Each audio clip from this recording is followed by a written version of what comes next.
So guys, in this video I'm going to show you how to make a table available offline in the Google Sheets app. But before that, don't forget to subscribe and leave a comment down below, because at 10,000 subscribers I'm going to show you my cool YouTube revenue statistics and growth strategy. So without further ado, let's just jump right into it. First we have to open up Google Sheets. Here it opens up in this view. From here we just have to select the document that we want to make available offline. Tap on the three dots next to its name. And here at the top there is this little check mark which we can tap to make it available offline, or if we don't want to have it available offline, we can just tap on it again.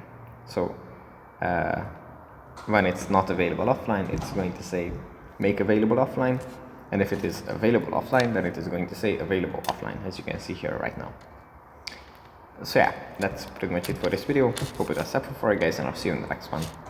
Bye.